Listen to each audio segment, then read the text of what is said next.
No. Are you stealing cars again, Abby? Yeah. You know those catalytic converters? That's me. Okay. I wondered.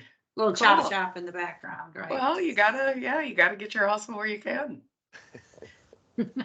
That would be a tough hustle. Right.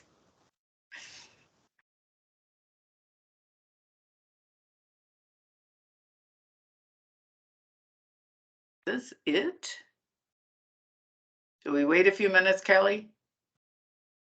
You're the leader. Well, I'm thinking we should wait a few minutes since we only have like 20 people here. Feels like a very, very tiny group. Does there need to be some sort of like a quota for a vote or a quorum? What do you call it? A quorum? I wondered that too. Does anybody remember? Mary, do you remember? Anybody? Our quorum was going to be 1 plus half of the number of attending COG members. Oh, so it doesn't matter.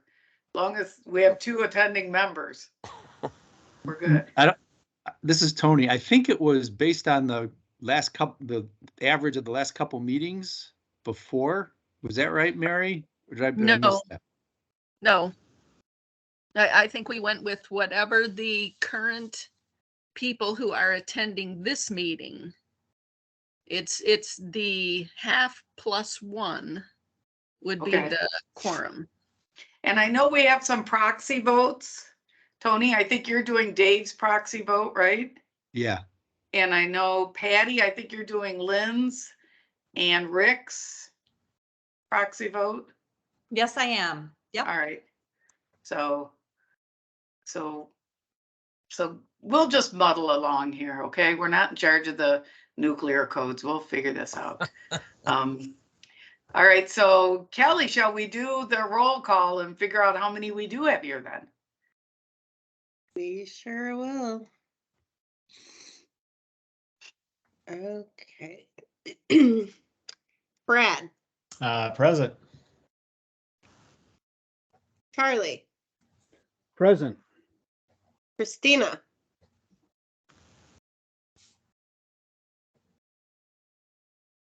Oh, and before I go any further, Brad or Charlie and everybody else that I'm going to mention, if you guys have any updates for your community, feel free to share. Bonnie.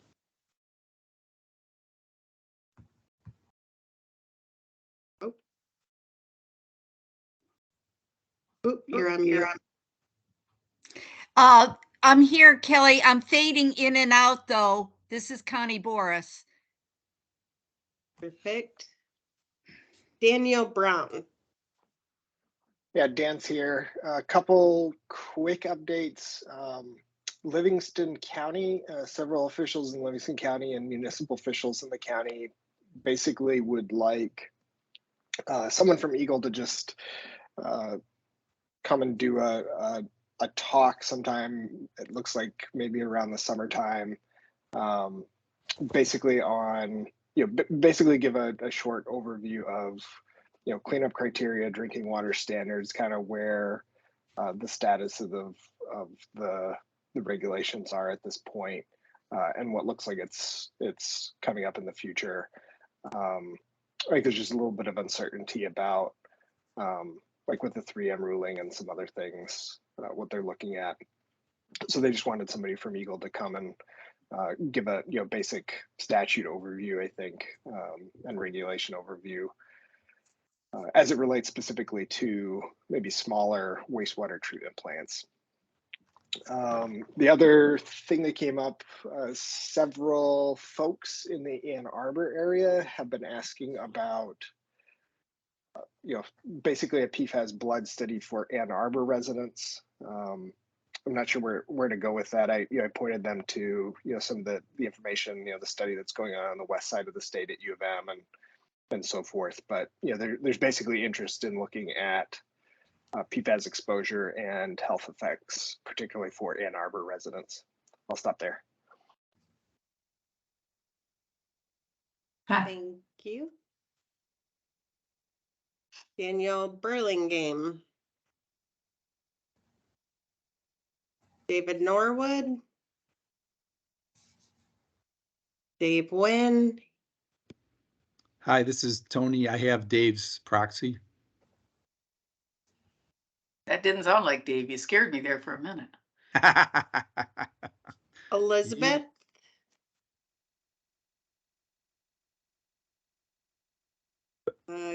Gail, and she's gonna, I'm not gonna Gail- say her last name. She's Gail not here. Mansowitz is at the other meeting. Yeah.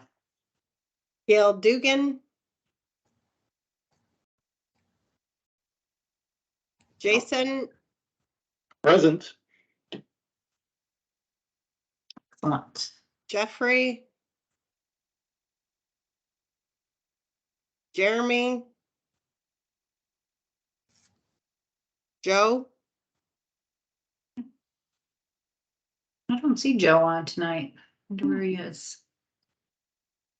Justin. Ken. Laura. Leah. Lynn. Here. Thank you. Lynn McIntosh, she's not here. Margaret. Mary. I'm here. Mike. Foreman. I'm here, and nothing really new to report from the Rockford area, at least not that I know of. Thank you. Pam. Patty. I'm here. Richard Burns. Here, present. Rick Rudisky is not here. Bob Pataki. Sandy. I'm here. Shalene.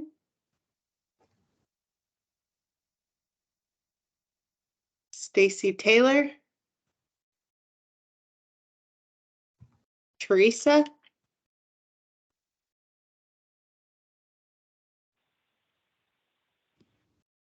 Tony. I'm here. Bill Burnett.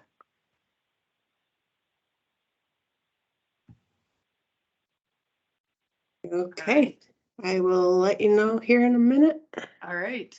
And I don't know if anybody had updates from other communities about things. Oh, this is Tony. I'm sorry. Yeah. Yeah, if you don't mind. Yeah. I just want to say that whatever the terminology is, the blood and urine testing that I think it's an exposure assessment. I may not be using the right term, is ongoing in Oscoda. And I know that I think MDHHS just put out a press release about it recently, and it's going very, very well in terms of the participation, which is outstanding, and it's all good so far. And also the next Restoration Advisory Board meeting in Oscoda will be on February 15th. All Thanks. right. Good. Glad to hear that. So Daniel, maybe one resource is to connect with somebody at MDHHS about exposure assessment. I think that's usually where people are starting first, and then maybe they can direct you in somewhere else or something. So as far as Rockford, we do have several members aren't able to be here tonight. We have a public comment period for the tannery plan that Wolverine submitted. The interceptor well plan was supposed to be getting started now, and they've submitted a plan, I think, that says it'll be 30 months, and they're changing it to a trench instead of something else. So it's got people a bit concerned that we're going to go 3 more years with PFAS entering the river and stuff. So that's where a lot of people are. So that's it on, I think, updates. I wanted to do something a little different because it's the beginning of the year. So I wanted to do a little housekeeping. One thing I wanted to do was do some shout outs to people, because we do have some people doing some amazing things in the state, and I think we get too busy and we forget about it. So I wanted to start with, I think, Bill Barnett, because he's been sending out articles about cool things that people are doing, and sent out one about Dave Wynn, and that was in the Cadillac News, I think, about the PFAS. The word is skipping my mind here. The document that he and Kelly worked on to put in the MPART website for all the resources, the resource document. I think the way the Cadillac News put it was all things PFAS can be found there. So shout out to him. Yes, Tony. I just wanted to give a shout out to Randy Roth at Yes. Grayling RRD, the action taken there. I just want to say outstanding work, and it's just we're really, I mean, it's an unfortunate situation, not something we like to see happening, but really pleased to see Eagle stepping up and holding a polluter accountable in a proactive way. And Randy, I just want to say personally to you, because I've known you for a long time, really proud that you and I come from the same hometown, and just want to say thank you for all you're doing. Thanks, Tony. Anyone else got some shout outs for people that we can share, so we kind of start out on a good news? Yes, Connie. Yeah, I second everything that Tony said about Randy. He's a hero. Thank you. Randy's keeping his video off because he's blushing now and he doesn't want to be seen. So I agree. Connie, do you still have your hand up, or you just forgot to put it down? I'm going to assume you just forgot to put it down. So, all right. Any other? Oh, Charlie. Yes. Yeah, thanks, Sandy. I wanted to acknowledge and thank Rick Radeski for his involvement in the COG and for his leadership of the subcommittee. He'll be missed. Absolutely. Yes, I think we're lucky here that I will still get to work with him on the west side of the state here. So, and I believe, Mary, correct me if I'm wrong, but he's still going to be a member of the COG, just not on leadership or on a subcommittee. Is that That's your correct. understanding? Yeah. Yes. Yeah, thank you for that correction. Yeah. All right. If you got any other shout outs, save them. We'll do it again next month, because I think that's important. The other thing I wanted to talk about was the voting rules. And I'm hoping, Connie, you can help us here, or somebody can help me with the voting rules, because there was a lot of confusion last time. Oh, look at this, Kelly. All right. So here's the procedure. If somebody wants to vote on something, virtually raise your hand, and I will call on you, make a proposal for the motion. Somebody will need to second it, and then we will restate the motion. Is that it? And then do we have a discussion? And then we send it up for a vote, correct? So that's what I'm thinking. If there's disagreement, I guess we'll sort that out. But hopefully that is easy enough to do. Just make sure you clearly state that you have a motion for a vote on something. Yes, Patty. I failed to mention during roll call that I am the proxy for Rick Radeski and Lynn McIntosh. I know, Sandy, you mentioned it earlier in the call, but I just want to acknowledge that I failed to do it during roll call, but I'm doing it now. Okay, thank you. So Kelly, how many does that give us for a vote?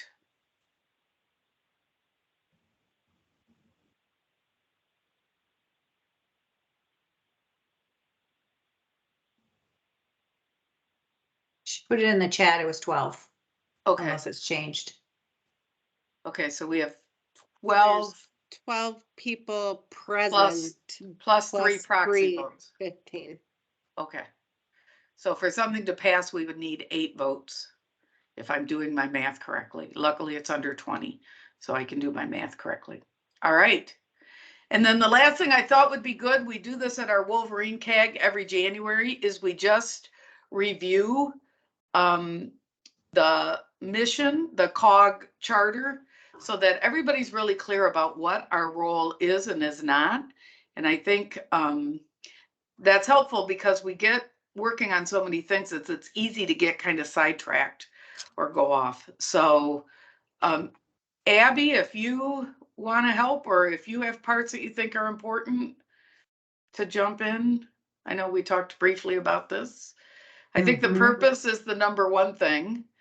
So Yeah, Kelly, I think the background for people who might not have been around, I know you and Tony were there right at the very beginning when this all started, this was a request to have a citizens advisory work group from the governor's office. So MPART was originally established in 2017, but the citizens advisory work group didn't start till 2019-ish, I want to say. And so this has been an evolving process, and this was the original charter that was put together with those original members who were there in 2019. I was not, but I believe several of you were. And Kelly, I don't think honestly you were either, right?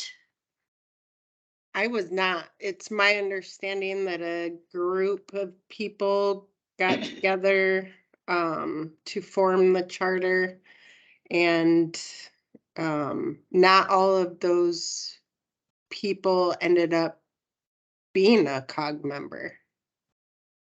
yeah. Tony, you were on the original crew, right? I think Yeah. so I thought it would just be important to go through it and make sure that we know that. So it looks like, can you either scroll up or down, Kelly, or wherever you think we need to land to see the purpose part? There. To advise and assist MPART to partner proactively with impacted citizens and communities.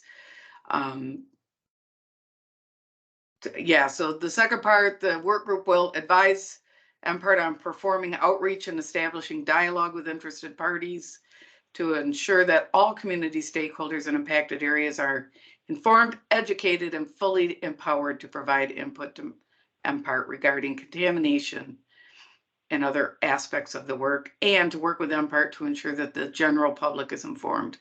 So it sounds like it wants us to go two directions. One, to give feedback and input to MPART, but also to take that input back and inform our public. Is that right?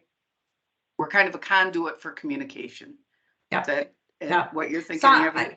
I've always thought of you guys as a wonderful sounding board for those people who, obviously aren't in these meetings or who don't even know that they should be commenting on things. So you guys are kind of that first line of defense, so to speak, on what people should be thinking about when it comes to PFAS, because we've got many of our residents in our state who still don't know about PFAS. So I think it's that sounding board for us to, work through ideas on what's going to work and what's not going to work, and how to best get information across to a very diverse public. We've got people who read mail, people who only read email, people who only read Twitter. You've got a whole variety of things. So I think this is a complex, trying to, really do good outreach and education is really, really complex in today's society. So I think that's the part that I'm really looking forward to, making sure that we do that. And then obviously to make sure that we're doing it in a coordinated manner and in a timely manner. So, but there's a lot of information to get out there. So yeah, that's kind of the part that I look for with you guys to really help us be that collaborating and coordinating body to help us get that all done. So are there questions or comments about this, or parts that you want us to review more? Well, I'd look to the group if there's specific sections that they want to focus on, but it might be nice to pick out one or two goals for this year that we can work on, specifically addressing or working through as actionable goals for the group to really, teeth into. I know that document that Dave Wynn's group put together was a great effort, and that is something actionable.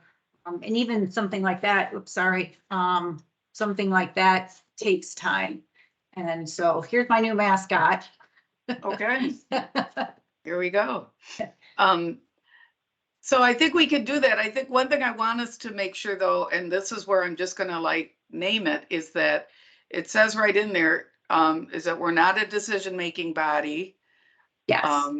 And that, but we can provide input. I think the word I heard today that I loved was we could advocate for our community strongly.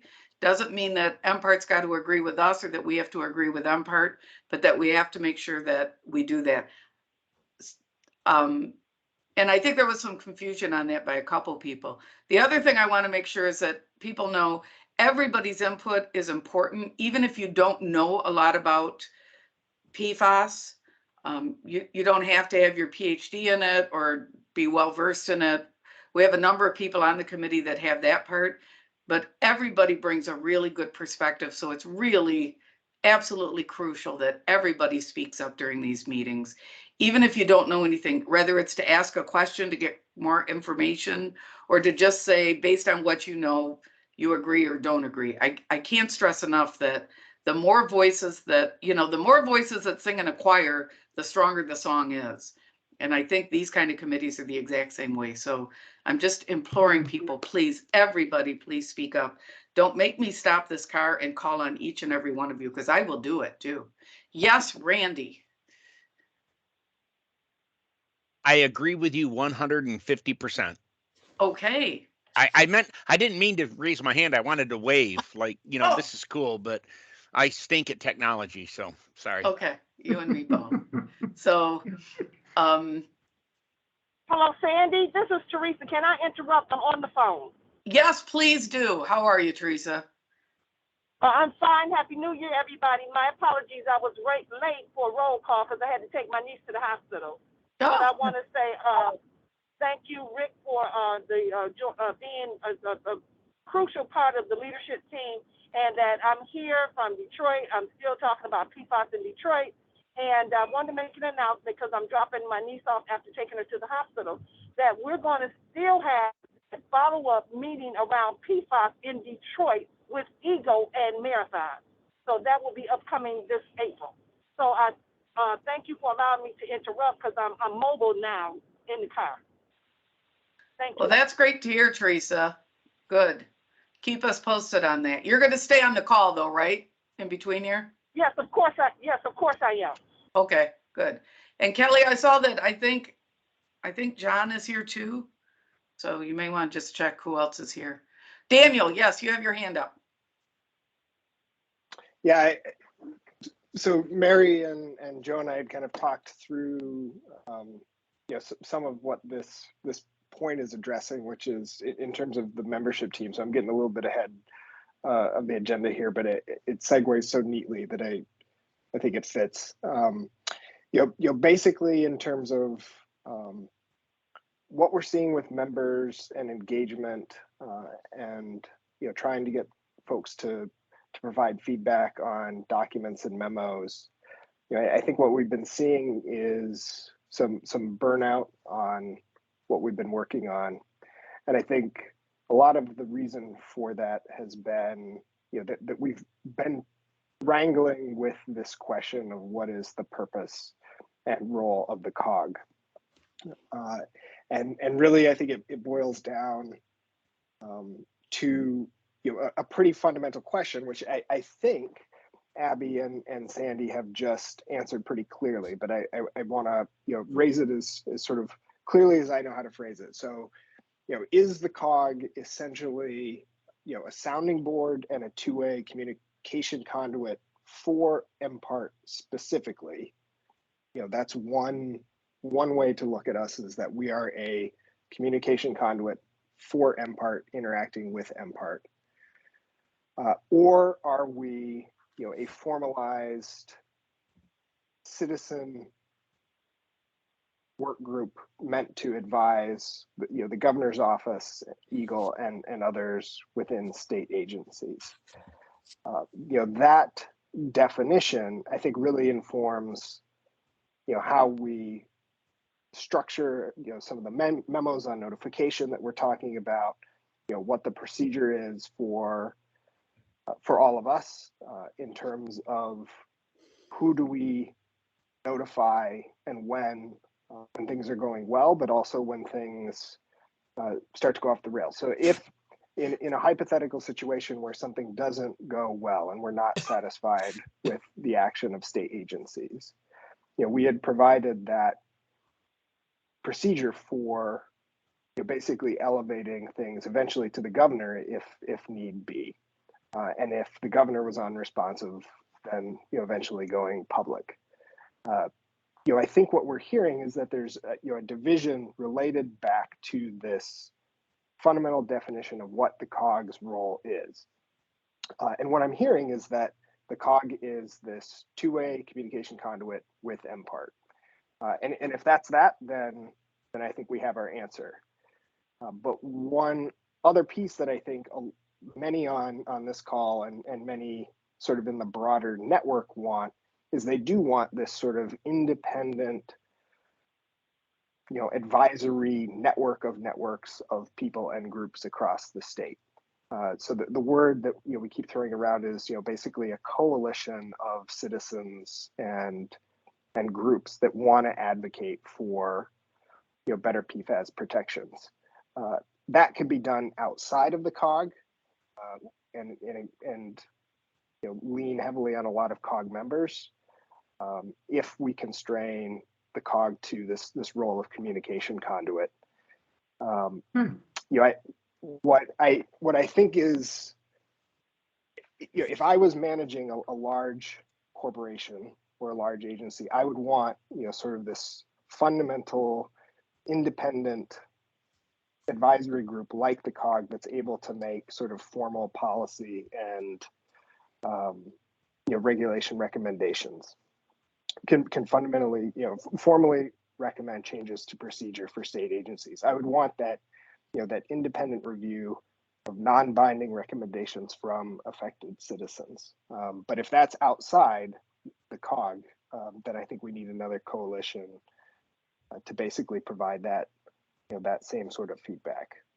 But that's the question we've been wrangling with, and I think it drives a lot of the other conversations that we've been having about membership and how to phrase things in various documents, whether or not to call documents guidance documents or memorandums or recommendations. I think a lot of the administrative things that we've been wrangling with relate back to this question. So wanted to get that out there. Daniel, can I ask, do you think you can be both? Does it have to be A or B, or can it just be A and B? Well, so I think I would say yes, but I think others would argue no. And I think that's kind of the division. Okay. For example, I think the COG would be very well suited to this because it allows individual affected citizens that are not connected to a group, which I really like. I think there's a lot of inherent equity in the setup of the COG. It's formally sanctioned by the state. It is serving this sort of independent communication sounding board feedback system for state agencies. So I think we're well suited to that, but I don't think everybody agrees with that description or want. I think others feel like that's, and I'm trying to be neutral and paraphrasing, but I think others feel like that is more of a watchdog agency type of mandate, and they don't feel like that fits in the COG. I think we can be both. I don't think everybody agrees with that. And this, just thinking through what do we do regarding the notification document and memo, who do we notify and when we're unsatisfied with results. If we think through those hypotheticals, I think it leads us back to these questions of what our role is, and how we want to define that. Right. But anyway, I'll stop there. I'm interested in hearing what others think. Yeah, that's good. I'm going to call on you, Tony, and then I think Charlie had his hand up, and I'm going to start calling on others too. Kelly, can you scroll back down to the part that talked about that what their group's role was or something? Go ahead, Tony. Thank you. Right. Yeah. Yeah, this part right here. Thank you. I was involved in drafting this. AJ Birkbeck had some pretty heavy involvement I think in part because we're lawyers, but also because we were really interested in the issue. And this discussion, I distinctly recall this type of discussion that wasn't necessarily framed the way in the words that Dan just used, but the concepts were discussed. I distinctly recall this at a drafting session with Kara Cook was from the governor's office, was involved. I think Sandy, you were probably involved in that as well.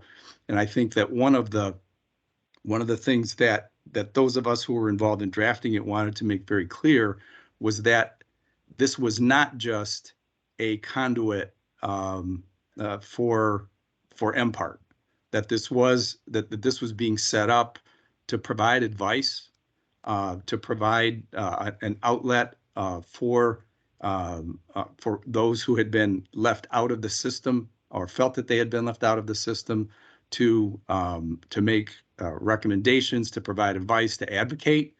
And so, and I distinctly recall an exchange with Kara Cook during that discussion that was clear that was the intention, that it's both, not one or the other, but both. And I mean, it could, if it's not clear in the document, it couldn't have been clearer in the discussion. And I think that I mean, at least from my vantage point, the both is what we're here to be. Great, thanks, Tony. Charlie. Thanks, Sandy. I took my hand down. Oh, well, I put it back up. Sorry. All right, so you don't have any comments on this? Well, I did want to thank both Dan and Tony for bringing up these two very, they're certainly compatible, but they're very sort of disparate definitions of what the COG may or may not supposed to be doing. And I think it's important to have everybody on the same page as far as what it is we are to be doing. Thank you. Yeah, it does feel like some of our email backs and forths were in part because I think people were approaching it with different views. So I thought it'd be good to pull up this charter, because that's how I remembered it, was kind of both two-way communication, but also to provide really clear recommendations to MPART about what communities saw as important needs. So I'd love for other people to speak up. Yes, Abby. I'll just jump in here. I really appreciate Dan's clarifying points there, because I think that really does point out some of the main issues that we've been struggling with. Is just that you know, is it a conduit for getting information out to the public, or is it about setting policies and potentially changing regulations? Those are two very different things. They could be compatible, but so far it doesn't seem to be working very well as compatible issues. So I think, you know, we probably need to take a step back and really look at how that could be done. If the COG is going to be a more of an independent citizen body outside of, you know, because I don't think, as I understood it, at least when I inherited this position or obtained this position, was not that the COG was going to be independent of MPART, or that they necessarily had the ability to set policy for other departments or other agencies outside of MPART. And so I guess, you know, I wasn't in those initial conversations with Steve Sliber in the governor's office and stuff, but that's a very interesting perspective. So I had not thought of that. So I really do appreciate that perspective, because that does definitely change the potential way things could be done. So I guess I'm just going to throw it back out to the group and see what you guys are thinking. If that's a substantial change that you want to make to the COG's overall purpose, we should probably have a lot more, you know, rigorous and debate about that, and how that might, what that might look like in the long run. So I'll throw back to Can I jump whoever in? was first, Sandy. Yeah, go ahead, Daniel. Yeah, so just to clarify a couple of things. So in what I'll call, basically, the COG limited definitions, which is, the COG as this communication conduit for getting information out to, residents and communities from state officials. And then, we have this sort of COG expanded definition, which is what Tony is describing, which is that we do both. We both review what state entities and MPART is doing, try to help communicate things out to the public in a better way. But then when things go well or do not go well, we are advocating as the COG. We're writing recommendations, basically to MPART to make changes. In both this COG limited and COG expanded sort of views, I don't think anybody misunderstands that in both of those cases we don't have any authority. So we're just making recommendations. We're just providing advice. I don't think anybody wants to change that. I mean, certainly, if we could, make ourselves kings and queens of the world, maybe we would do that. But I don't think anybody wants to really change, that non-binding advisory role. So we're talking about making recommendations, writing memos, but not necessarily, setting policy or procedure or regulations.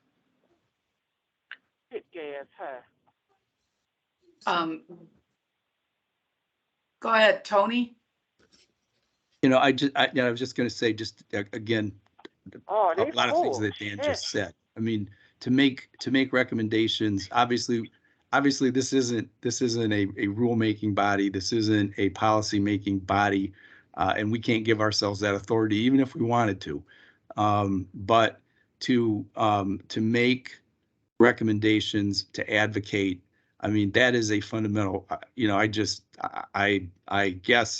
I'm surprised that it's still being discussed, because we had a very pointed discussion in the very beginning that this is not just an agency to be foot soldiers for MPART, and that it was being set up in order to provide voices from the communities to MPART that had been left out of the process for so long, and to address the kind of problems that occurred in PFAS communities, particularly like Belmont and Oscoda, which were the first two, that felt that they had been left out in the early going of the whole PFAS process. So I guess I'm surprised that 3 years into it, we're still having this discussion.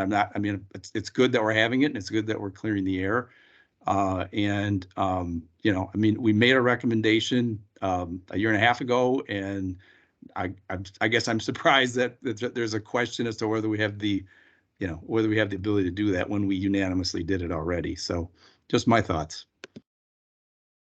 And I think that points to the reason why it's always good to review this every year, because I think we do kind of, over time, people's memories, ideas, thoughts, and beliefs all change. So I'm going to hear from some others that maybe haven't spoken yet. I don't know, Mary, Joe, Connie, Patty. Okay, Mary. I just think it's important to remember that not everybody on this call was here at that time.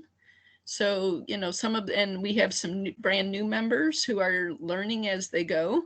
And even though I've been in it for almost 2 years, I still feel like I'm learning as I go. So, that's why it's called a citizen group, Not everybody has the knowledge or the skills or, the background. So it's a healthy conversation, I think. Thank you. Yeah, thanks, Mary.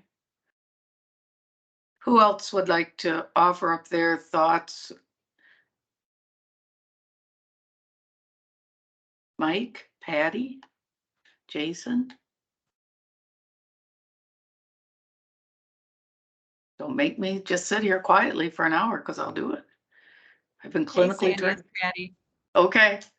I agree with what's been added already. I think Mary, what she just said about new members and other folks just kind of sitting back and soaking it all in. And, you know, we may not be experts in this material, but we are learning and we're willing to provide our opinions when needed. But I do agree that it's a great opportunity for mixed opinions and different stages of knowledge of PFAS. And I believe it is a very healthy conversation to have. And thank you, Sandy, for moderating this for us. I really, really appreciate that. No problem. Mary, did you want to speak again or did you leave your hand up?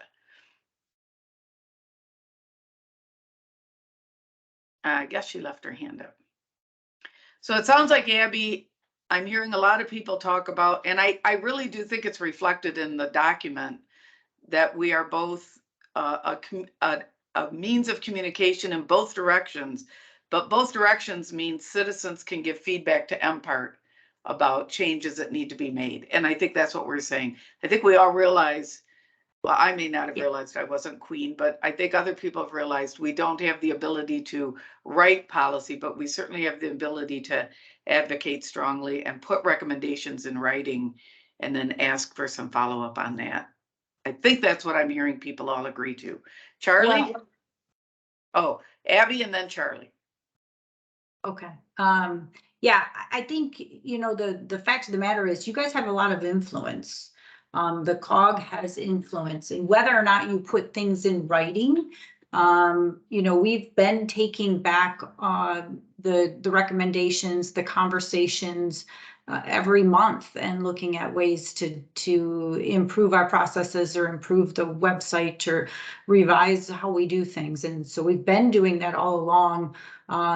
You guys might not see it because some of it is incremental, but the, you know, not everything you do has to be in writing for us to say, okay, we're going to change. We've been doing that. You know, that's the whole two-way street of feedback is we try to provide you guys information so you can learn and you know, as new members, you can get additional information to take back to your communities, but we also get something from the relationship and we learn to, you know, talk about our existing protocols, look at all these things that are on this list. We've been doing that right from the beginning. So I don't want you to think that, you know, we're just here to try to dump stuff on you guys. It is a two-way street to us. It's a relationship like we have with everybody else. You know, we're all learning. We're all gonna have to adapt to the way to the current state of affairs that's going on in our world, but also with PFAS. You know, it's an evolving science. We've learned a lot more in the last, you know, 4 or 5 years than we knew at the beginning.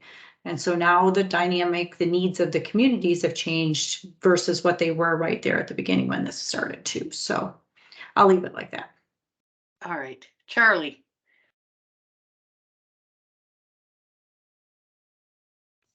Thank you, Charlie? Sandy. Had to unmute myself there.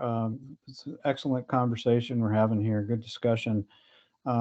I think this reason to be, so to speak, for the COG does need to be memorialized because as tonight's conversation demonstrates, people are having to, you know, recall what was said 3 years ago in a meeting where no minutes were taken, apparently.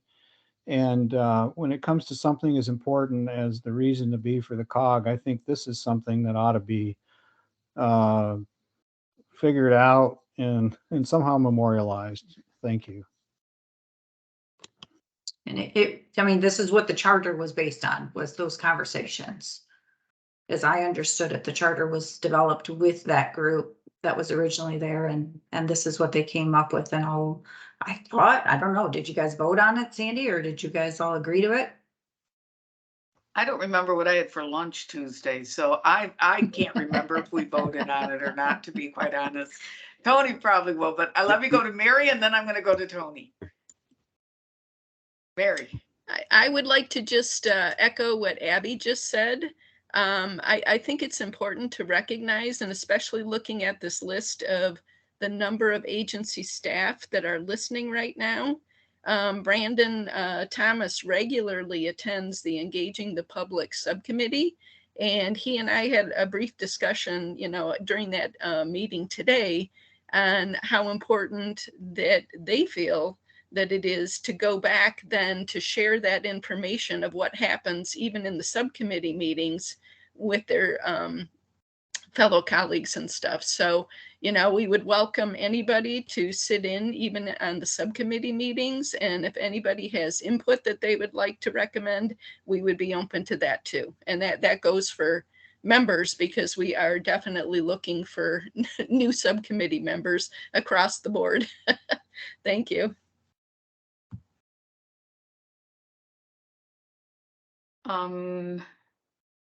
Anyone else comments on this? I guess I'm hearing some comments that we need to memorialize this. I hear other comments like, is it already memorialized in this? Which makes me think, do we need to spend, I hate to say it, a group that looks through it to see? Tony and then Charlie. Yeah, I just want, Sandy, I just wanted to follow up on Abby's comments. Abby's correct. That the discussions were intended to be memorialized in the charter. And Okay.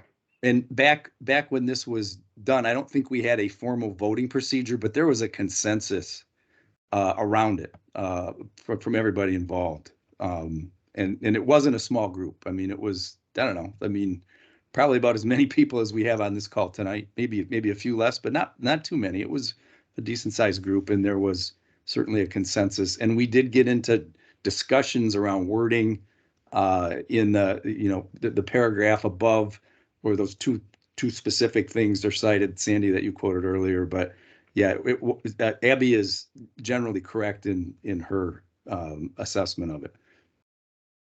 Okay, thanks, Tony. Charlie, did you? Yeah, thanks, Sandy. I just, the only reason I was advocating to have it memorialized is when Dan kicked off this conversation talking about the two sort of diverging approaches, not necessarily incompatible, but the fact that people are talking about these two different approaches as we are tonight, and don't really have anything to reference that either says, these two approaches are what we're all about, or this one is what we're all about, or the other one is what we're all about, or something different is what we're all about, suggests that it would be helpful to have what we're all about better articulated and memorialized. Thank you. So I'm wondering if what we need to do is send out this charter document to everybody as kind of a, because you can go on the website and look for it, but most of us have lives and we don't hang out at the MPART website. So I wonder if we could just take this, and I know, Abby, I know that shocks you, but yeah. Yes. But I guess what I'm thinking is maybe we should take this, send it out to everybody so we can all sit. That's going to be our homework and read it. Do we have to vote on that? But just see if it matches what we're talking about here, because it feels like generally we've got a bit of a consensus going.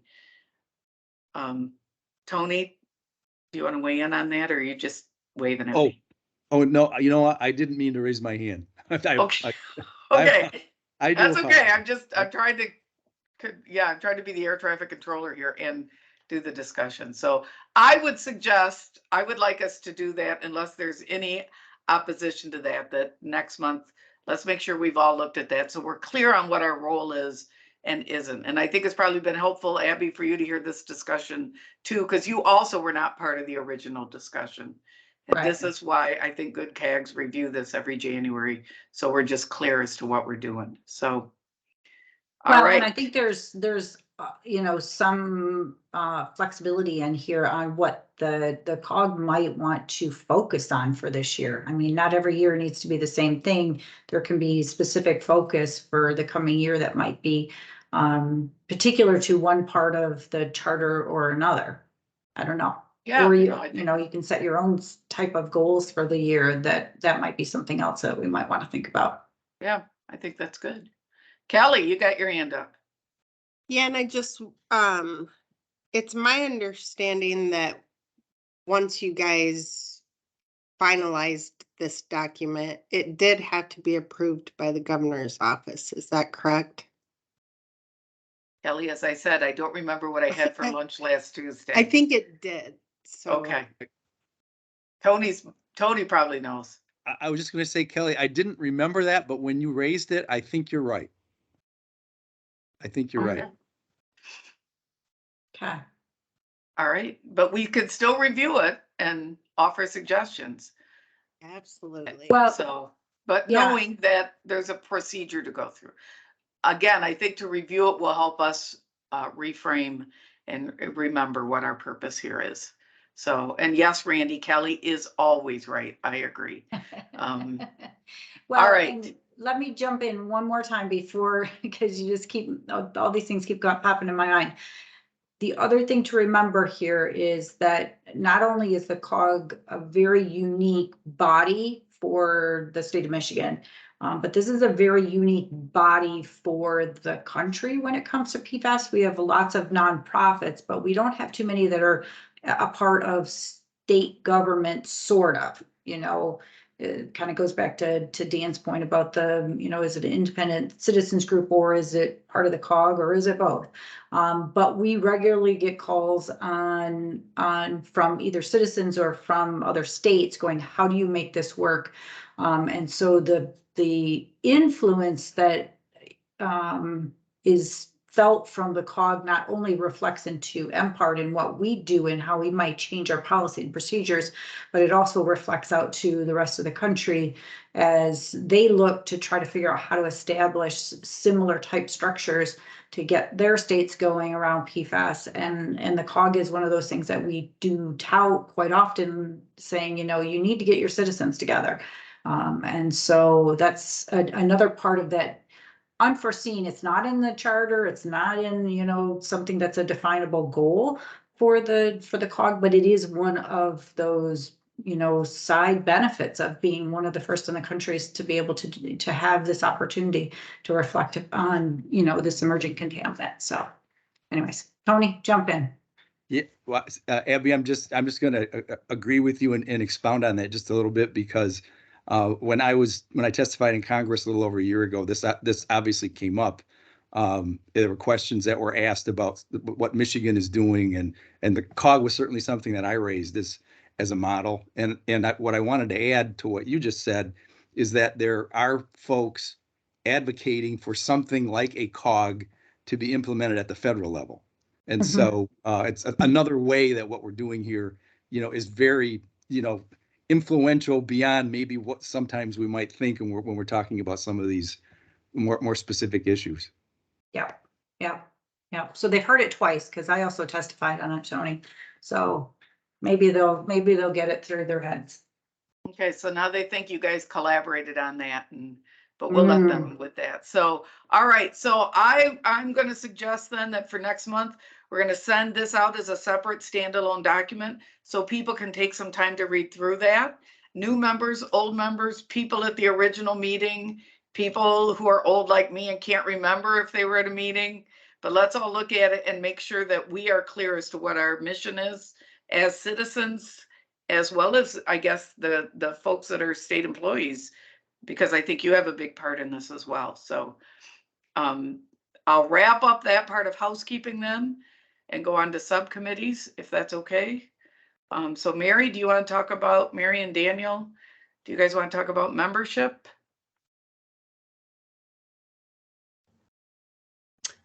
Daniel and I spoke yesterday because I actually was asking him about his whether his ability to be a nominee for leadership has changed, and unfortunately it has not, because of his wife still working in the evenings. So we did not actually meet as a membership committee, but we did discuss, and Joe joined in on an email today.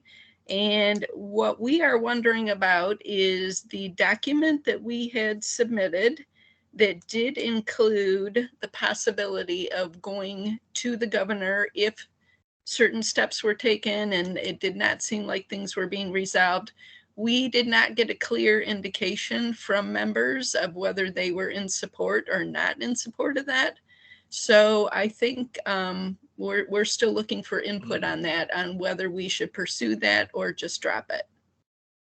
So if anybody has any comments on that, I put that out last time, and I did not receive any emails or anything to that regard, except for one person who was very adamant that he did not feel that that was the COG's responsibility to do that.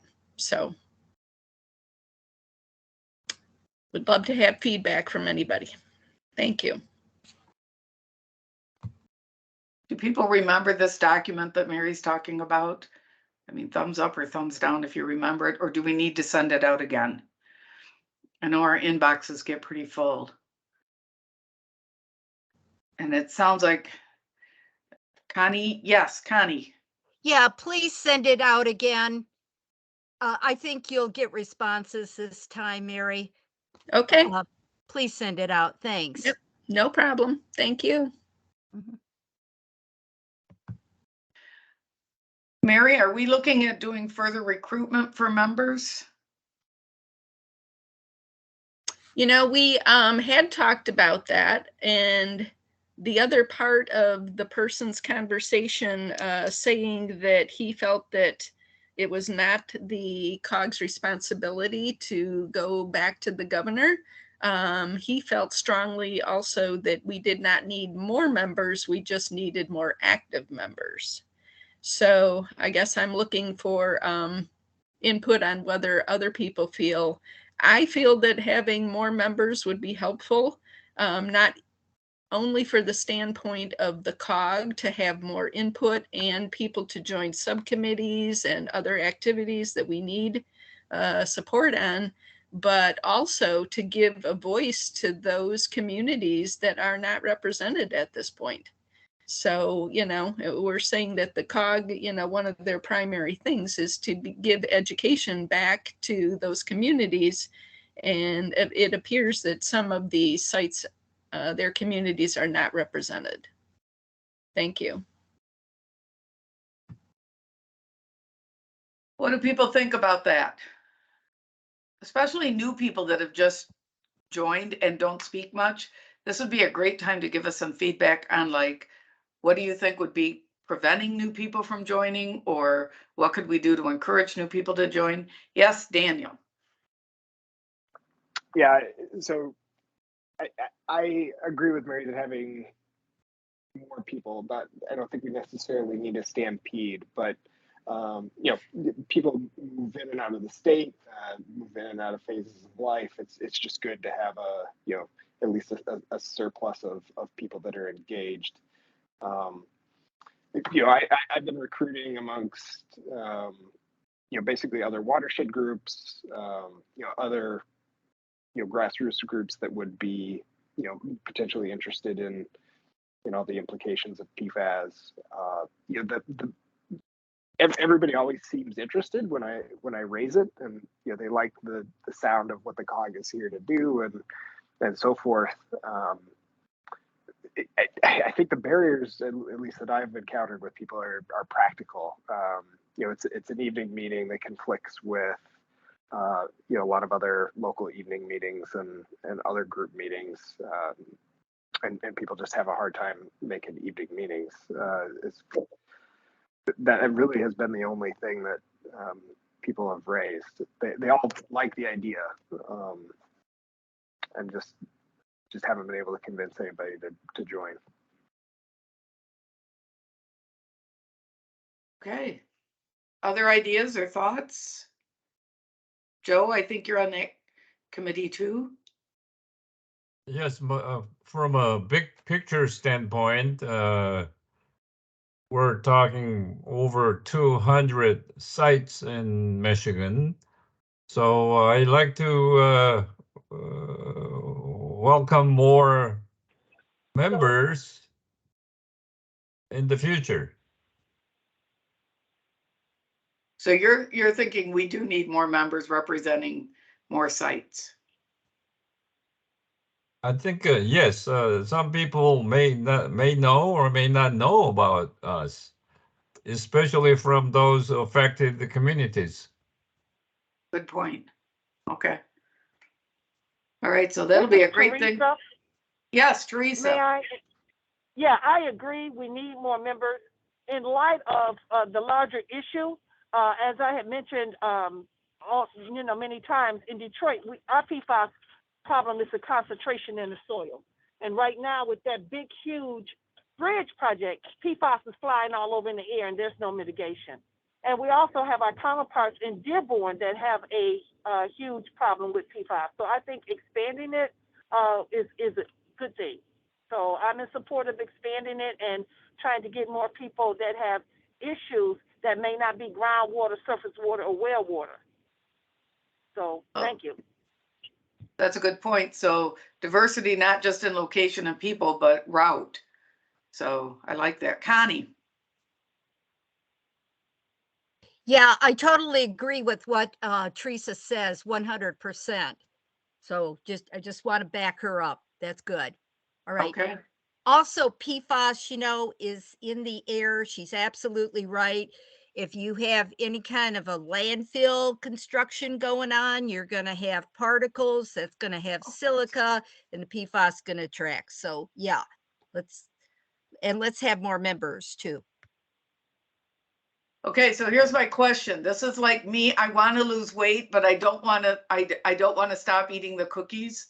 So we want more members. How are we going to bring them on board? I guess is the question I have. Do some press releases. Get some local, like Bill Barnett doing, some kind of articles in the paper of your local newspapers. You think we could do that, Abby?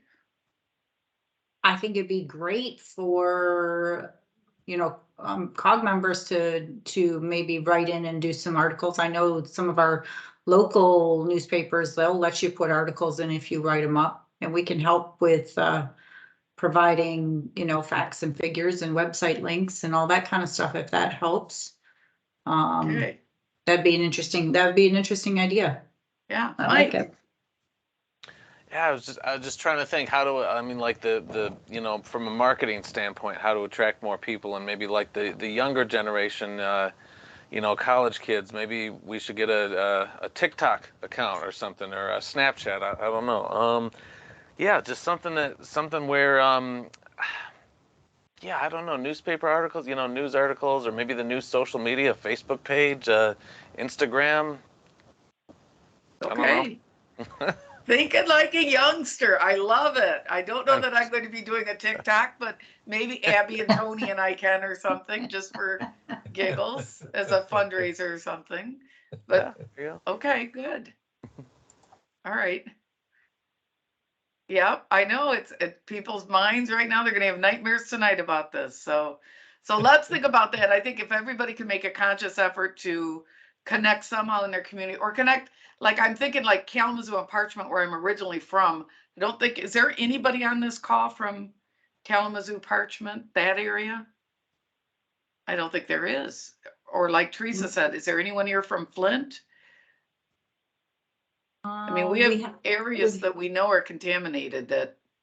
Yeah, we had invited some people from Flint. I know that Pam McQueer and Gail are down, Dugan are down in that area.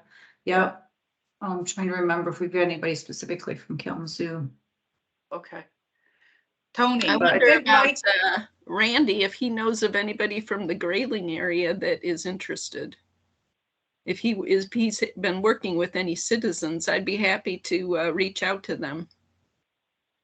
Oh yeah, that's a good point. So we have the Grayling Rab. We got another meeting coming up next Tuesday, I think.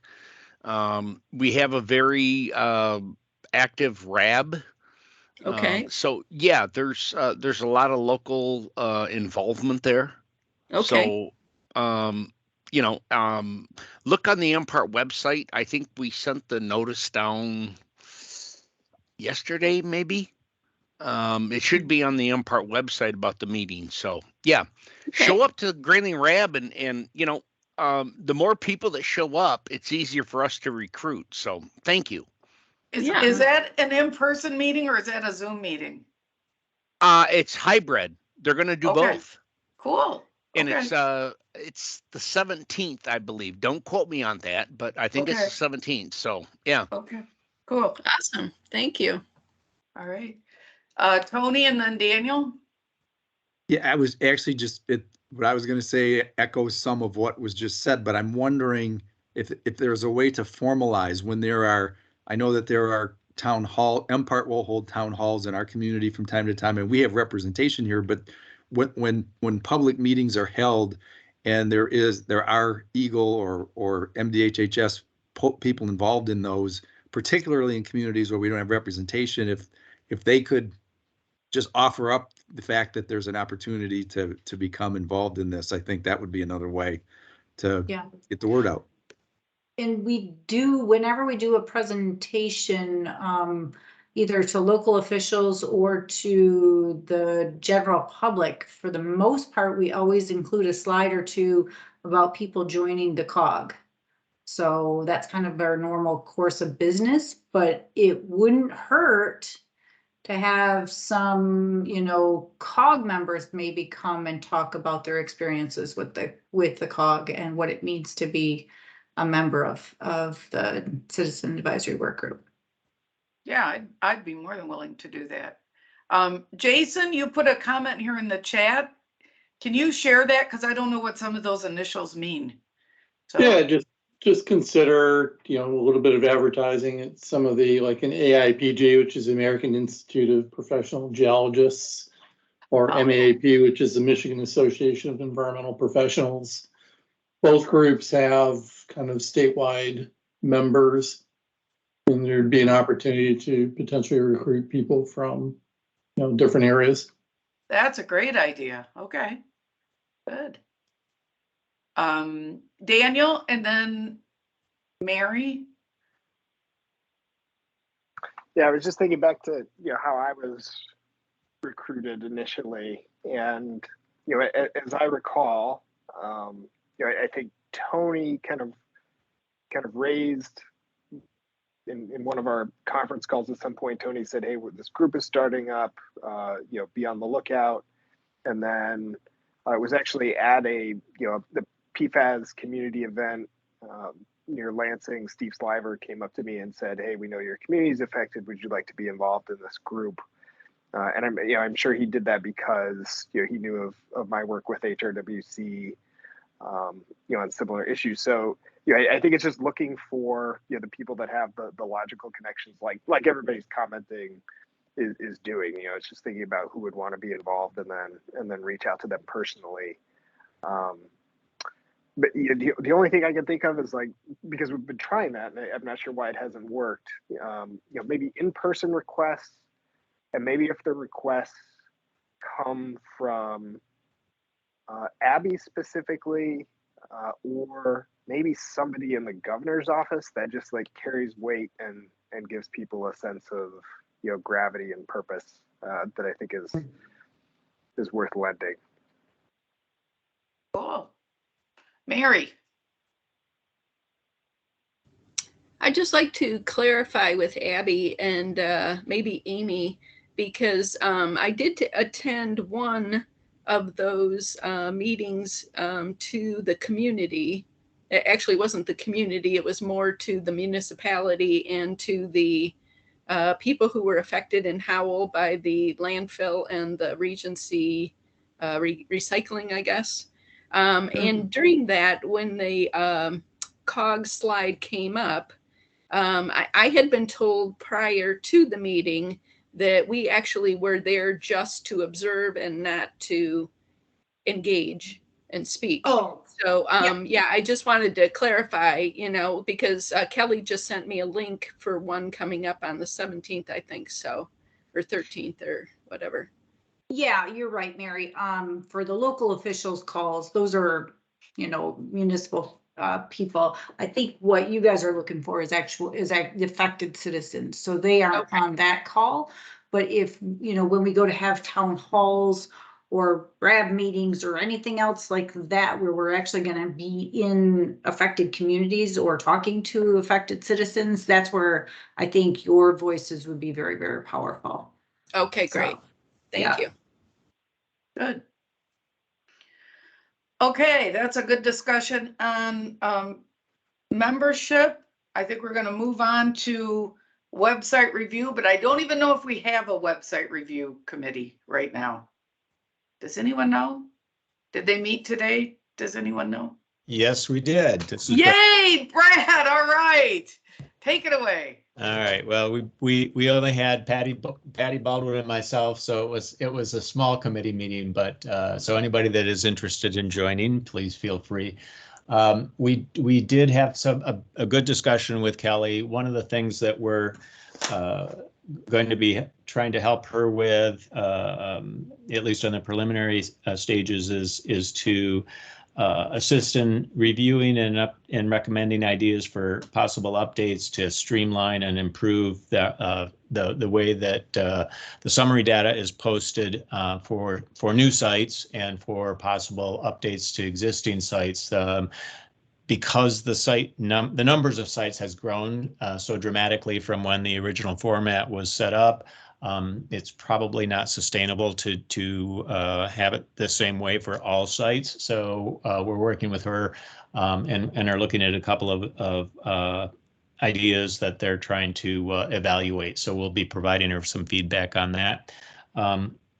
In addition, she's asked, or we're being asked to look at the MPART website, the area of the outreach information, some of the public documents and things that provide information, to look for things that may be overlapping information, things that need to be updated or when they're updated, to try and eliminate or improve the redundancy, if you will, but also to, if there's ways of clarifying it for community, layperson understanding, perhaps a little bit. I'm not great on that myself, but others might. So we will have some additional things to bring to the COG as a whole, probably in the next couple of months. But if anybody is interested in participating in our subgroup or subcommittee, please feel free to let us know and join. All right. I'm glad we had that subcommittee still. So anyone wants to, sounds like, if you want to do TikToks, maybe the website committee is the place for you. Just a thought here. So Mary, your hand is up. And maybe if you want to do TikTok, you're going to have to be in charge of it. So okay. So we need a TikTok coordinator for the website review committee is what I'm hearing. All right. And then prevention subcommittee. I don't know that they met. And Dave's not here. Tony, did Dave give you any updates or anything on that? Sandy, he did not. Okay. He did not. All right. But I would like to say one thing though, and about the article that was in the newspaper that was commented on earlier. And I also want to thank certainly Bill and Dave and the committee, but I also want to thank MPART for putting that up on the MPART page and making clear that this wasn't necessarily a formal MPART sanctioned document, but a document that was put together by this group. I think that was handled very well, and I think Dave feels the same way. Yeah, and Kelly did an incredible amount of work just getting those silly links to work. So hats off to Kelly for all of that hard work.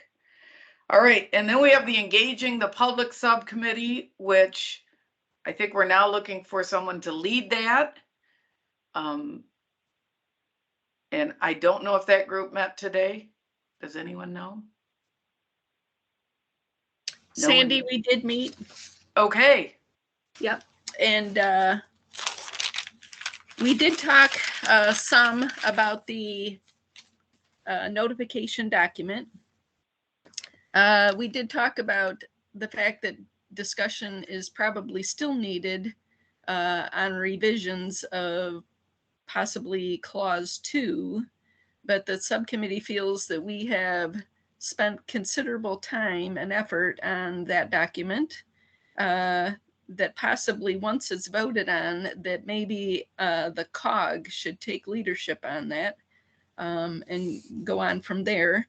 Connie, when she joined, spoke regarding clause 2, that perhaps the document specifically dealing with clause 2 might become more of a guidance document and not necessarily part of the original document. That it can be edited as it goes along, based on various situations that arise.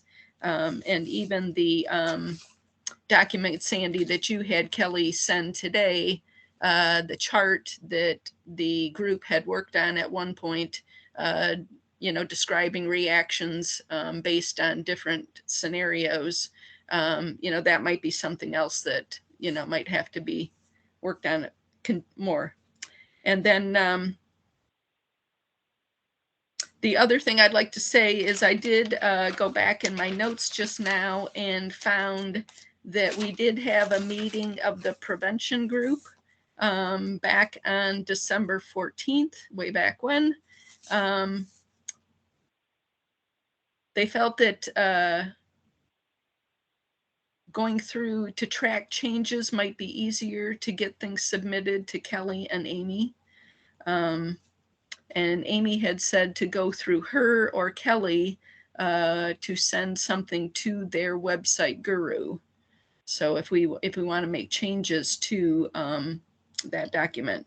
And then Dave had suggested, and Rick has suggested this also, is that possibly reaching out to the Michigan Township Association, the Michigan Municipal League, the Michigan Association of Counties.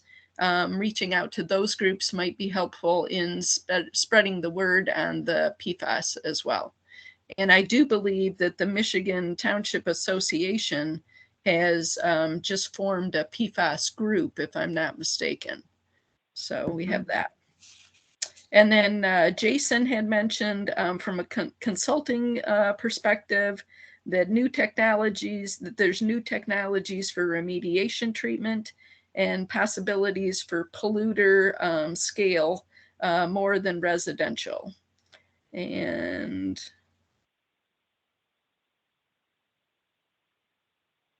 on the main web page, going to work groups, and then there's a land application part and biosolids.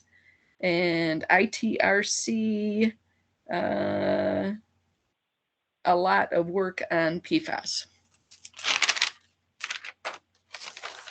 All right, so are we still on the engaging the public subcommittee, or was that kind of an overview of a couple different ones? That last part was what we had discussed in the last prevention meeting. Okay, so that's helpful. Randy is asking about, sorry, Randy. Speak up, Randy. I couldn't read it fast enough. It fell off my screen. I'm sorry if I missed it. It was the Michigan County of Drain Commissioners to include in that. Let me go back to that real quick. No, you don't have to go back, Mary, but just something else to consider, because that's a whole separate. I had it written down as Michigan Association of Counties.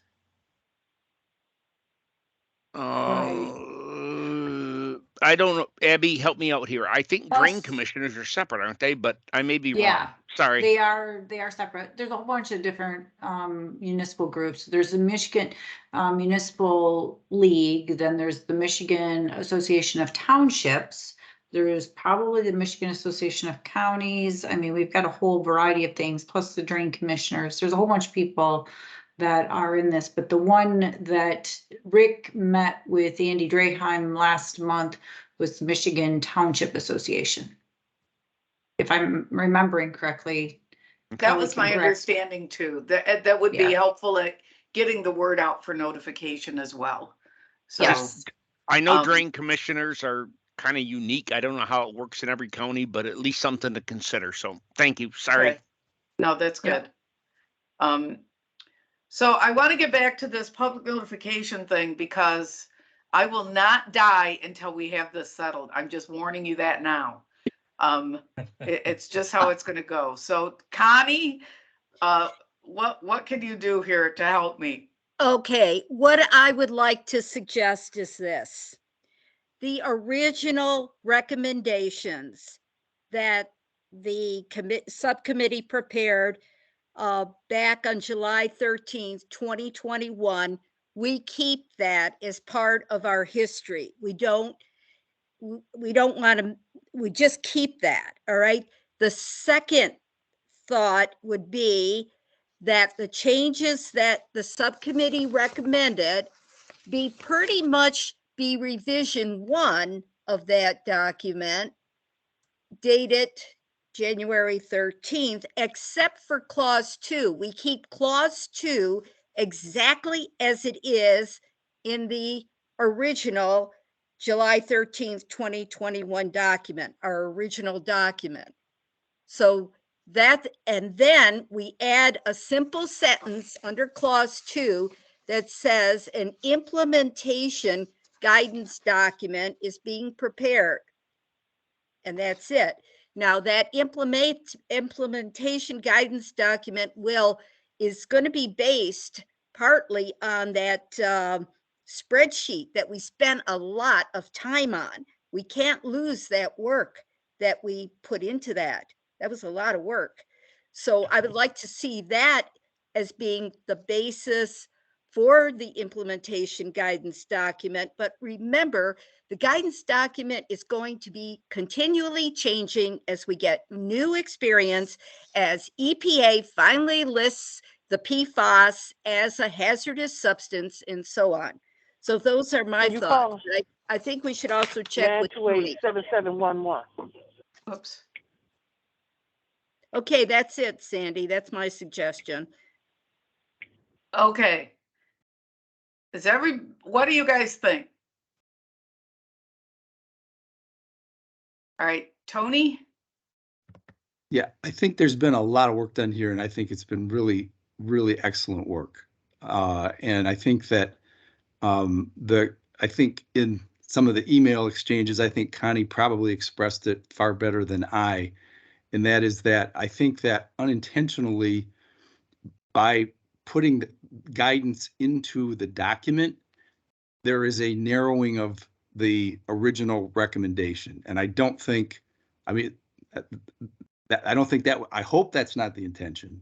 But I think that by putting it, by putting it in there, and focusing, strictly on, well, first of all, the language doesn't work because it steps away from investigations as opposed to, and uses other criteria to set things up. But it also focuses just on, I think, surface water or groundwater. It doesn't focus on only on groundwater. And so I think the work could best be suggested in a guidance document, which I think is what Connie's suggesting, but I don't want to put words in Connie's mouth. I thought that was what she was suggesting in her emails, and I think she just did just now. Yes, you're right, Tony. Okay, who else has got thoughts on this? I have to be honest, I'm a little confused the difference between a guidance document and this document in section 2, and maybe it's because I don't have it in front of me to see. I don't know if anybody else feels confused by this right now, or if it's just me because it's late. But other thoughts or ideas? A guidance document is. No, I know what a guidance document is, Okay. but we're talking about several documents with different labels now. So. No, we're talking about 2 recommendations, the original and a second one that has the suggested changes, except for clause 2, which is going to be the same as in the original, plus you add just one sentence that's saying an implementation guidance document is being prepared. Okay, Mary.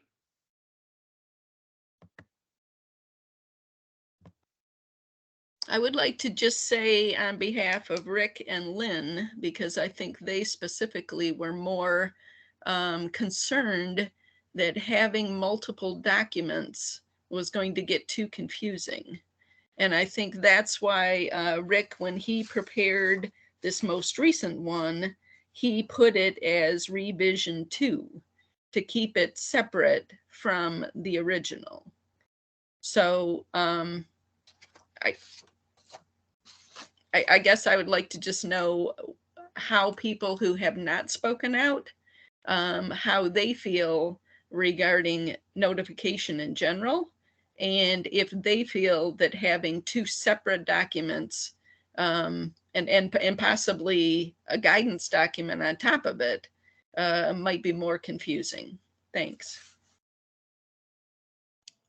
So what do others think? I'll call on you in a second, Connie. I want to have other people have a chance to speak. Yes, Patty.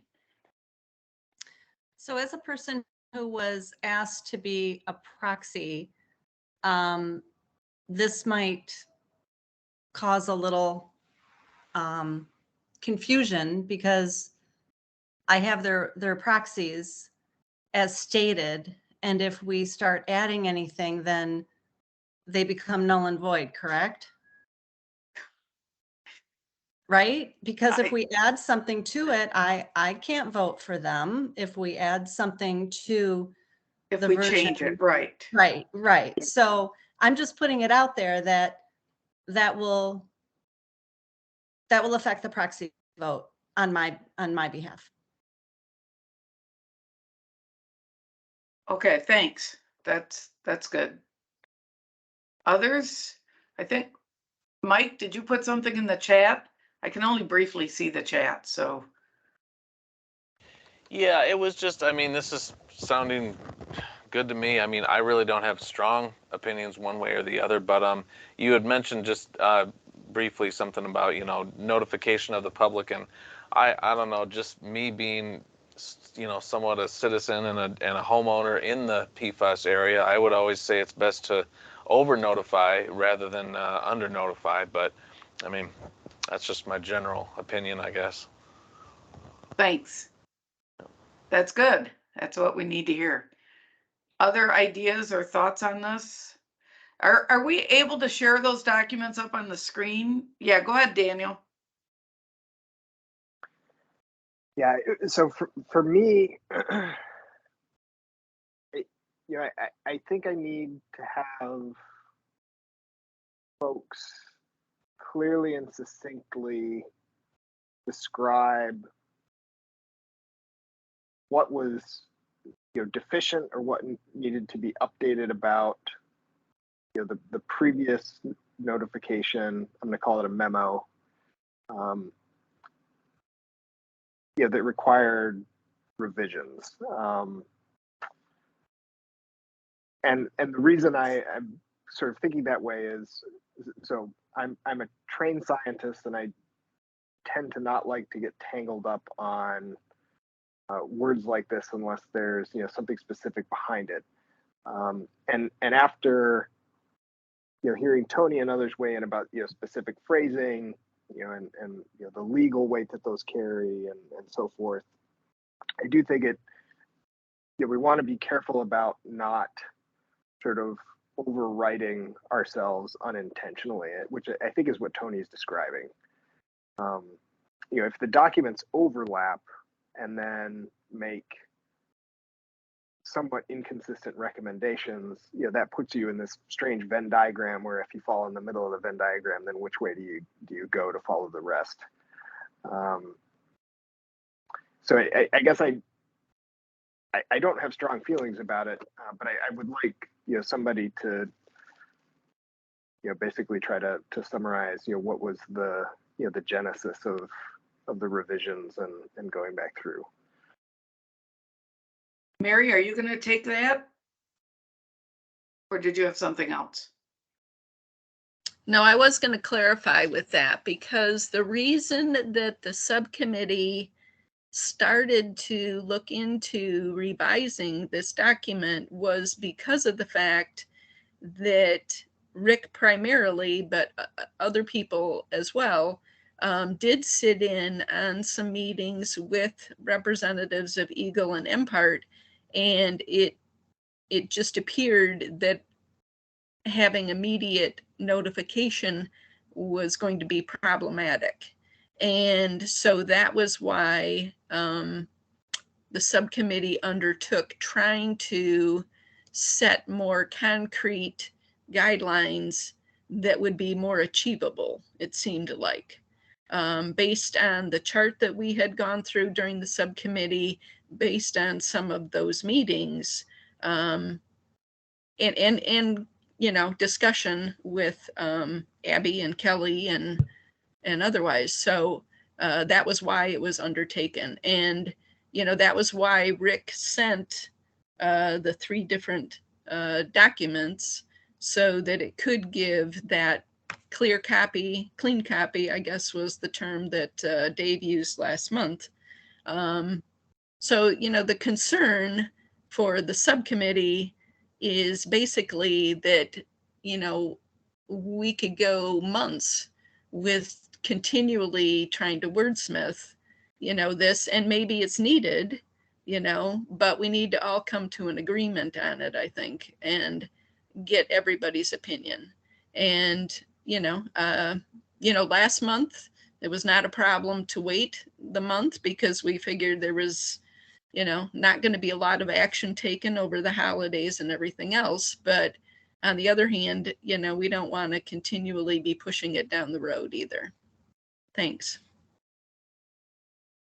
I will add too, I think when I spoke to Rick about it, one of the ideas for changing it, one idea for adding the additional document was, I think some of us had realized that as you had different exposure areas, then that we had to kind of change. So like what Teresa brought up with air exposure, like how do you do that within a mile radius? How do you do public notification of that? If you do it in a stream, if you do it as part of regular monitoring and not something that was triggered, do they still have to notify? So some interesting questions came up as we talked more with Eagle, and I think he was trying to be a little more operationally defining that than the initial one, which was written to say, you got to notify us. We can't let this happen again. So, but I'm with Daniel that I'm getting a little nervous about having all these separate documents, especially when I don't know why we need different ones if we can just combine it into one. So Tony and then Connie. Help me out here, Tony. Actually, I think Connie had her hand up first. Okay, Connie, then Tony. No, you go first, Tony. Okay, nobody's talking then if you're going to fight about it. All right. It's 2 people standing outside the elevator and then the elevator takes off. Yes. No, what I wanted to say is that I don't see the problem of having an additional document. And I think that when you look at it from the perspective, actually that I thought the subcommittee had been charged with in the first place, was that the initial document was a statement of policy and guiding principles. In fact, that's up right now. Okay. And so, you know, this is my lawyer mind thinking right now, but many times we have things like statutes that are drafted, and then there are implementing regulations, you know, that are applied. You have a constitution, you have statutes that, you know, operate. This is more of a overarching guidance document, was my understanding. And that as we got into the discussion, after it was approved with Eagle, as we got into the discussions, Eagle was saying, well, we're not sure how to do it in certain instances. And my understanding of what the subcommittee was charged to do was to work through and to provide examples to Eagle of how, you know, in certain instances, this is how you should do it. I had no idea that the subcommittee was going to try to rewrite this. And, you know, I find it very, again, I'm not accusing anybody of anything, because I think this was all done with every good intention. But we have to look at the result of what we have, and the language in particular narrows this document. Without, I mean, if one of us hadn't asked for this markup, we'd never known that. And whether it takes a month or more, If we're going to undo what was done before because Eagle wants us to, or because it's more convenient, I mean, I don't think that's a reason to do it. And I think that, you know, again, I think this notion of, okay, when you have groundwater contamination, this is how you want to deal with it. That's fine. But to use this as a document that provides overall guidance, you know, overall guiding principles, and then implementing examples or whatever you want to call it, which is again what I thought was the charge in the first place, to me makes total sense. And if you line it up that way, it doesn't have to be confusing. Okay, great. That makes more sense. Kelly. Yeah, and I just wanted to clarify, Eagle nor MPART asked for this to be redone or reworked. This came right from that subcommittee. Okay, Daniel is saying, I can't read these chats. Don't put them in the chat. I can't read them. Okay, thank you, Kelly, for clarifying that. Do Tony, Connie, and Mary still have your hand up, or have you moved on? I still have my hand up. All right, Connie. You know, one way to make this really simple, just keep the original document as it is, because it is overprotective. The revision is not overprotective. It is less protective. So we don't really, to make life easy, just keep the original recommendation that we had that is our policy, and then we will develop an implementation guidance document based on that huge Excel spreadsheet that we developed. So that would be a very simple way to resolve this, because the other way ties Eagle's hands, I think. Okay, so what I'm hearing people say is they want to keep the original document as is, and then develop implementation guidance for specific scenarios that can give Eagle variations depending on how exposure occurs. Is that right? Yes. Yes. That's right from you, Connie, but nobody else is putting a thumbs up. Okay. I don't know what the heck I'm doing. Patty and then Mary. Sorry if this is a dumb question, but has the implementation document been written yet? I can't tell. I think it has, but I don't know. Connie, what do you think? Yeah, it's based on that Excel spreadsheet. We put it, like I said, we put a ton of work into that. Well, but Rick's document was a little more specific on things than that Excel spreadsheet. Well, you know what? We can incorporate some of that specificity, like he talked about all necessary resources. We can talk about that in the implementation guidance document. It would be nice if we could have an in-person discussion on that implementation guidance document. Because I mean, if it's going to be practical, and I think that's what Rick was going to, is what's realistic, what can we actually work towards in getting done. It would be nice to be able to have a work meeting with subgroup and actually work through some of these potential scenarios so we can figure out what's going to be realistic and doable. Because I hate to have you guys spend a ton of time on, all the potential scenarios. We should walk through a couple of them so you can see some of the just the logistics of putting these kinds of things together for us on our end, and we can talk through it. I think this particular conversation needs to be. Didn't we do that already though? Yeah, we did. We did that already. The subcommittee worked on different scenarios, but we all weren't at the table together to look at everything that is involved. Yeah, I think that document on that spreadsheet was never finalized with you guys. Well, I guess I want to point out again, I don't want to lose progress for the sake of perfection. I think we can make these working documents and keep working and not decide we can't make any recommendations The goal of this is to make recommendations for public notification to be quick and succinct. And as people have said, you'd rather be over notified than under notified. So if we want to keep working on this, we can. I'm open to ideas, you guys. If you want to vote on it, we can. If you want to work on it, we can.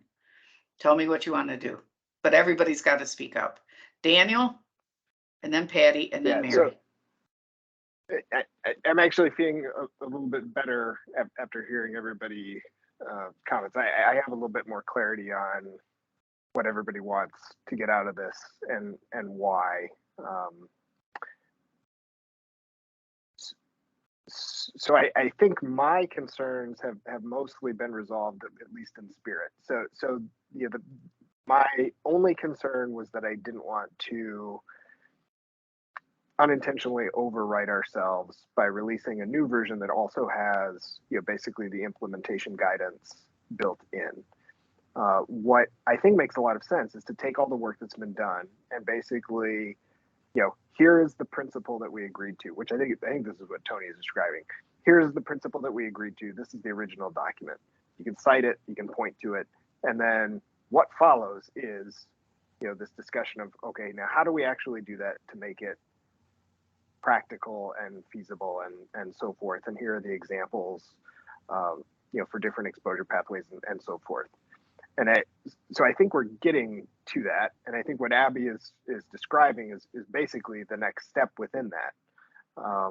So you pull this document together, we have the spreadsheet, you know, and then you work through it to refine and finalize it. But that way that, you know, that original notification memo that we all agreed to and voted on, you know, that is unchanged, and, you know, you're just working on going forward from there, you know, basically refining the implementation of that. Mary. I would just like to say that I'm okay with going back and trying to clarify this, but those people who have the most concerns about it need to be at the table. We cannot keep doing this month after month and you know, hoping for clarity and then all of a sudden getting new, you know, it's, you know, if we need to make it in the evening, if we need to, you know, somehow do it on a weekend or, you know, whatever, so that we can have the most people and those people who are most concerned to get their comments and thoughts as we do it, I think would be most helpful. Thank you. I think that's a fair request, Mary. Tony. I just want to say to follow on Mary's comment that, again, the way that this was presented to the subcommittee was not to rewrite the document, but to issue guidance. And again, I was shocked to see this. And so I had no idea that the subcommittee was doing this. Again, I'm not pointing fingers or anything else, but you know, I'm happy to participate to the extent I can, but I don't think, you know, and if I sense some undertones, not necessarily, you know, that you know, we're sort of coming in at the end and trying to redo things that the subcommittee worked on. We didn't know what was going on, and there's a reason that we have a process to do this, and, you know, happy to participate going forward. But I also think that there was certainly a miscommunication in terms of what the direction the subcommittee was going when it got into the document to do this. And again, not accusing anybody of anything. I think there was a miscommunication and a misunderstanding there. Okay. I appreciate that. And the one thing, though, I will totally support Kelly in the fact that this did not come from MPART or Eagle or anything else. This was strictly from the subcommittee as trying to move things forward in a way that was workable from what we were seeing in those meetings. So appreciate the comments, and you know, would like to see other people join in as well. Thanks. All right. It looks like Lynn has joined us. One One meeting out into another. Can you hear me? Yes, I can. And Okay. then Joe. All right. Well, you can go with Joe first. I'm just coming in at the end here, so okay. I don't want to get in the way of where you're all going. Okay, Joe. I got a comment that is, this is we're the advisory group, and we have a kind of big picture established earlier. And so we got quite a bit of detailed thing here done by the subcommittee. And I feel like it's something really at the level of the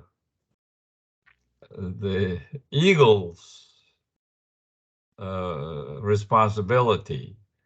So if we have this much done already, can we ask the MPART to look at it and come back with to us with whether it is something that can be finalized as a practical guidance for the agency or something, instead of us trying to perfect this thing by ourselves. So there are two parts there. We can come up with some recommendation for the agency, but if we run it by the agency and then hear what the responses may be, then it may be a document that can be practical at the end. So sure. That makes sense. Yeah, my suggestion is to run by the Eagle MPART.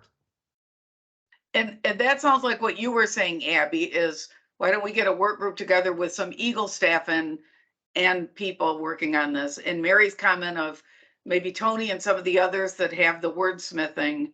And if we all get together, we can probably finish this out. Is that what, please tell me that's what's going to happen.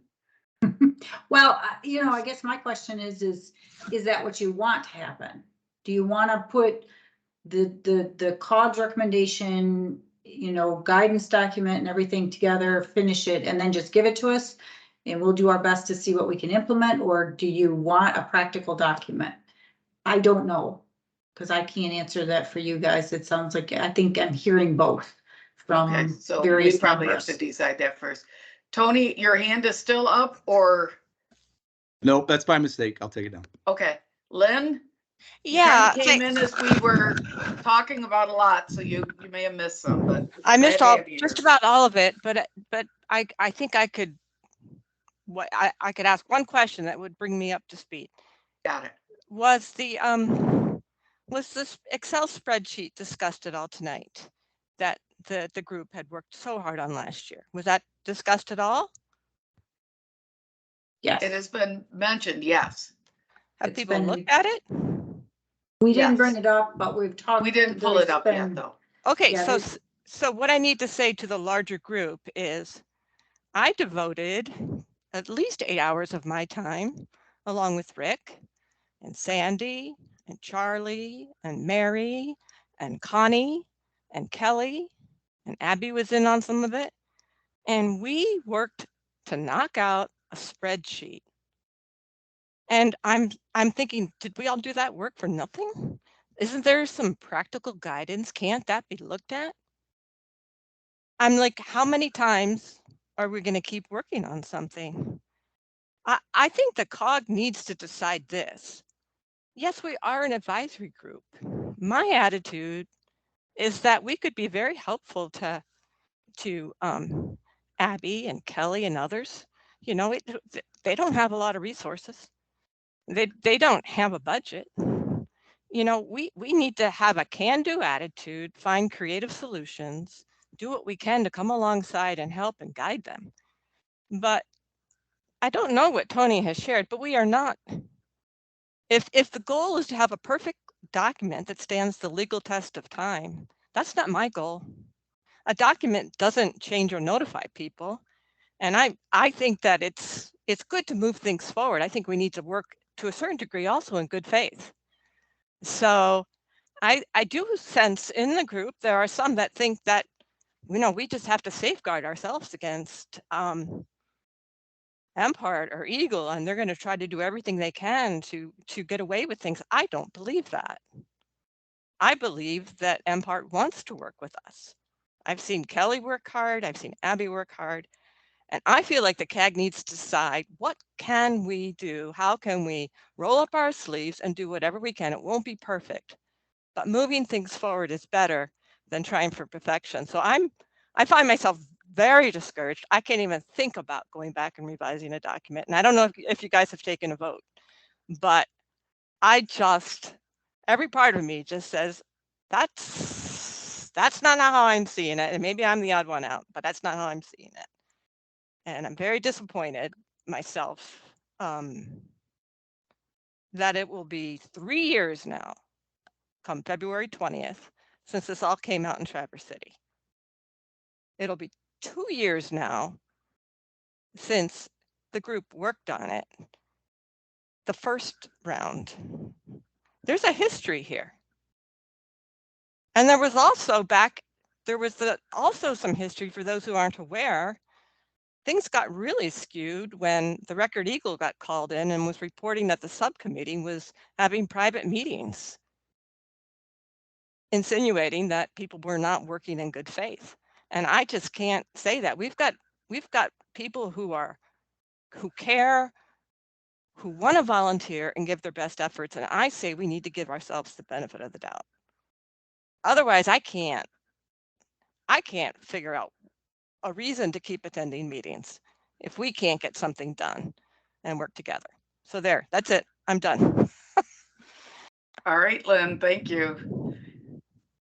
Tony or Joe? Joe, your hand is still up. I wasn't sure if it was still up or. No. Okay. Tony, do you want to respond or? Yeah, I want to, because I think it would have helped. Obviously, Lynn had another meeting to attend. There was a discussion that I think has clarified things, that there is, there's no attempt here on anyone's part to diminish the work of the subcommittee, or to not want to use the work that the subcommittee did. In fact, the spreadsheets, I think, are wonderful. The issue really came down to just a matter of form, and the matter of form was that it's twofold. One, there was, I believe, an unintentional I think Dan referred to it as an overwriting in the document, taking a principal document and then by adding in an example, unintentionally narrowing the initial recommendation. I don't think it was intended by the subcommittee, but that's the way it reads. And I think I think that's the essential concern. I think Connie talked about a way to resolve it. It isn't to go back and reinvent the wheel. And I also want to be really clear that this is not any kind of an effort at the last minute to cherry pick or throw bombs at the work that the subcommittee did. My understanding had been from the beginning that the subcommittee would be issuing, as it did with the spreadsheets, it would be issuing examples of how the thing could be implemented, but not revising and rewriting the initial memorandum that the COG unanimously agreed upon. We're talking about an issue really of form, but one that's important in terms of setting a precedent going forward. And that's really all that we're talking about here. Nothing more than that. But I think for reasons we've discussed, Lynn, before you got on, it's an important thing to raise. And there's not issues here about of attacking Eagle or anything like that. It's a simple function. And again, others can speak to the conversation we've had before.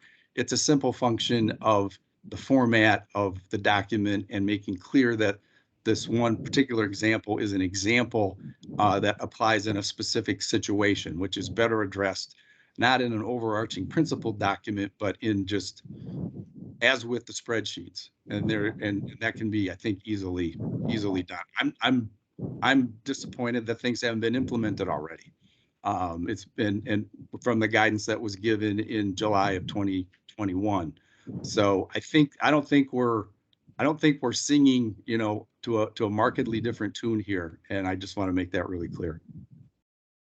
So what I'm kind of hearing from the group is that in principle, we're kind of in favor of all of these. We've just got to figure out how to organize them so that they can be used effectively and efficiently without kind of crossing over each other and getting confused. Because right now we have a spreadsheet, we have a implementation document, and then we have an overarching principle document. Is that what you've got in your mind, Tony? And we've got to figure out how to format those and put those together so it becomes a working document that we can move forward with. Am I saying it right? Sort of, yeah, sort of. I mean, it's Connie said, separating out the implementation recommendations from the original document.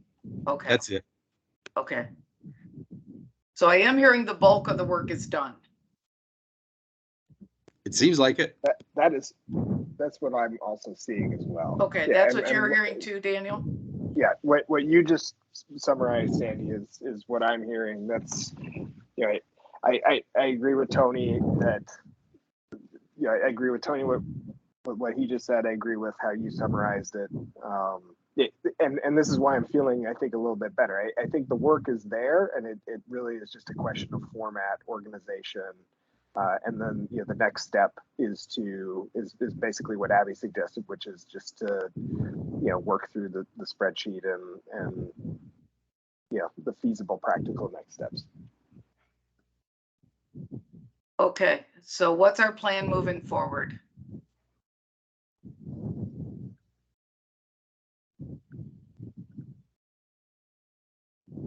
Sandy, does it look like there's a person KJ who has, or NJ has their hand raised? I don't see it, but if there is, feel free to speak up.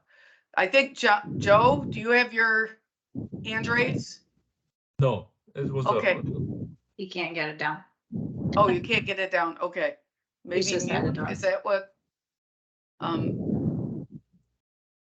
Okay, what is our plan moving forward? Someone please help me here, because it's 8 o'clock. I guess I'm going to make the recommendation. We have two ways we could go. We could put it to a vote and decide what we're going to do. We can clean these documents up, put new headings on it, make it streamlined and clean, and vote. I hate to say it, next month. What do you guys want to do? I just have one question, please. Yes. I'm wondering that if we do continue on with a separate original document, a guidance document, and the spreadsheet possibly, when somebody is out in the field and they say, what document are you working with? Are they necessarily going to be able to get the right document that they need? And when we have multiple documents, that's the confusion for me. That's my confusion too. Tony, what is your thought? Shouldn't be hard at all. It shouldn't be hard at all. When you have, there's no way to take for example, are you going to put all of the spreadsheets into the original memo? That would be, that doesn't make sense. Right. So the point of it is you set up, you can call it a guidance document, and you can add to it and revise it and grow it going forward. But it should be really simple, and it's something I think, Abby, you guys are familiar with in Eagle when you have regulations and you have implementation. This is something that's done all the time. Okay, Lynn. My question is, so are you going to spearhead that, Tony? Am I going to spearhead what? Getting that accomplished, since it's so simple. That's my question. Like, who's going to get it done? Who's going to be working on it? Have you guys decided that? We're in the process of deciding how we're going to go forward. Okay. And My concern is that we're going to go around in circles. well, I just want to say this. If this had been put before the COG in the first place and we would have known what was going on, there would have been no going around in circles. We didn't find out until after it was done. Okay. So I'm not, so I just want to be really clear about that, because I feel like I'm being attacked here for raising a reasonable comment that's sort of being directed to things that happened with the Traverse City Record Eagle and other things in the past, and that's not what's going on. So here's what I would suggest. We are at 8 o'clock. I would like to put together a Zoom meeting that we're going to have people come to. Maybe Kelly, you can help me with a doodle poll so we can get these documents so they do make sense to people. I'd love it. Tony, if you can make it, Daniel, Connie, Lynn, Mary, anybody else that wants to join, please join it. I'd like the whole darn CAG to be there. And let's just get this done and put these in a format, because that's what I'm kind of hearing. There's a formatting issue that's becoming kind of choppy and unclear. And then because we're at the end of the night and we're just going to go around in circles. We can't go back and fix what has occurred.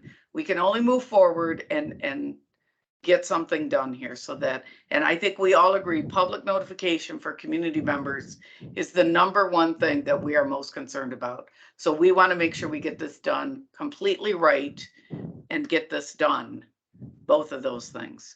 Kelly, did you have a question? So am I sending that doodle poll out to the entire COG? Yes. With some dates like evening? I'll call you tomorrow and we'll figure it out.